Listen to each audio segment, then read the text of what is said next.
What's going on, YouTube? This is Retro Lever, and we're going to be going over the Beacon Game Launcher. So what this is a Android front end for all of your emulators. There are some other ones out there. There's Daisho and there's Emulation Station Desktop Edition. You know, I really like Beacon. It's very minimalistic. It's super easy to use, and even if you're not super tech savvy, again, very easy to use, very minimalistic too. So first things first, we're going to go on to the Google Play Store. Now, I paid for this. It's about $3. Again, it is well worth it. So we're going to go ahead and open it up right now. So the first thing you're going to see, it looks like you haven't configured any platforms yet. Tap the button below to add a new platform. So what I really like about this is there's a lot of options for these platforms. So the first one we're going to do here, we're going to do Game Boy Advance. Now, what I really like is you can choose the player, what you want to use right here. Now, I paid for my boy. I think it's one of the greatest ones out there. It is a little bit older, but there are plenty of options out there. You can use RetroArch. Again, there's Pizza Boy. There's tons of them out there. So we're going to select this one. We're going to go into the ROMs folder here. Now, I'm not going to be going over where to get these games, but I'm sure you can figure it out. So I've got my folder selected. Right here, I've got it picked, and we're going to hit Add Platform. I'm not going to allow notifications because that's not what I want. Now, what I really like about Beacon is this right here. So it is downloading my games. It will automatically scrape for you, but there is a really neat feature here. Let me see if I can find one of my games here. So this one right here, it's a ROM hack. You can go to Edit. You can go to Pick Image. So if you've already downloaded some of these images, boom, look at this. Right here, saved, ready to go. Super easy to work with. You know, this one right here, Pokemon Fire Gold, another ROM hack that I've been playing lately. You can go here to Pick Image, Gallery. Let's see here if I have this one. I don't know if I do or not. Okay, I don't have it for this one. You know, Beta Gold I do have. I actually made the box art for this because it didn't have it. And so as you see right here, it's super straightforward and easy to work with. It's very clean. And there's a lot of customizations you can do here. You know, so for example, if you go into the settings, you can go into your preferences. You can change the color of it. Let's say, you know, I really like playing PlayStation games on here, so we're going to change the colors a little bit. So when you go back, now you can see I've got the PlayStation floating icons in the background.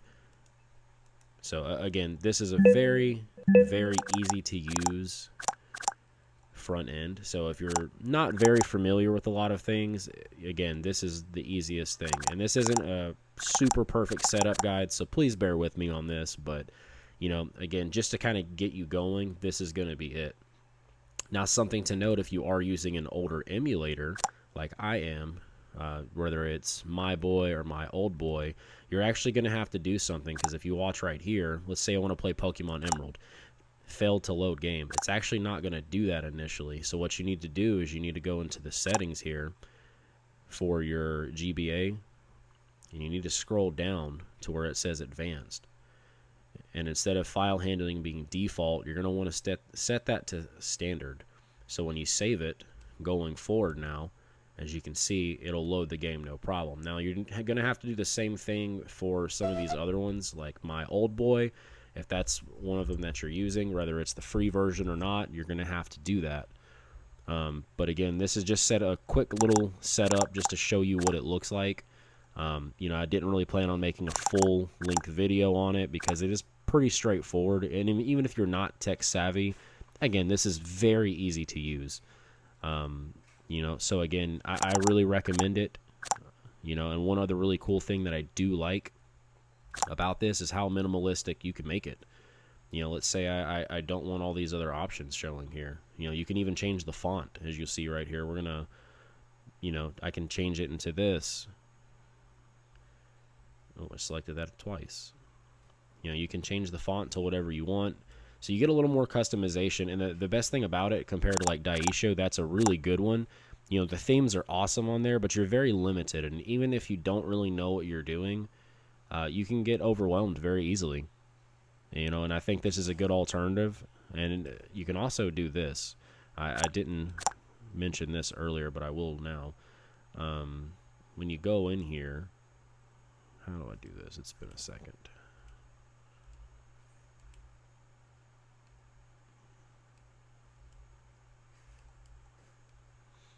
You can set this up to do all kinds of things. So in your preferences section here, you can actually go down. You can add background music if you're interested in that. I know I've seen a lot of people add like the for the Nintendo Wii, the loading screens. They have that on there. You know, one of the best soundtracks for sure. But that's a whole other conversation. But for right now, you know, I think it's really awesome. You can change the view mode. So if you want to change it to bubbles, you know, if you're into that, you know, that's not my thing personally. You can totally do it. Now, one thing I will say that I think is very cool about how it scrapes is, so when you hit edit right here, scrape box art, and you can do this with various other platforms. This is just for the Game Boy here. But you can actually select different ones if you wanted to. You know, let's say that you wanted it to look cool. You can throw the Japanese version on here if you wanted to. For PS1 games, you can get it without the PS1 logo on the side of the box. You can get it with it. It's pretty awesome. And again, I think for the $3 that this is, it's very well worth it. You know, there's very easy customization. It's not overwhelming. It's not going to be too much for somebody, especially if you've never used anything like this before and you're very new to kind of the retro handheld scene. This is super easy to work with. So again, you know, I recommend it. I'll leave a link below in the description to check it out. If you guys are interested, please support them. I think it's one of the best ones that's out there. Emulation Station Desktop Edition. That's a really good one too, but I think it's a little overcomplicated. And, you know, I like something where I can just pick it up and go. I don't have to tweak all these settings, and it's just a disaster. That's not something I enjoy doing. But again, I will leave a link down below. Thank you for checking my video out. Please like, subscribe, and share this with everybody.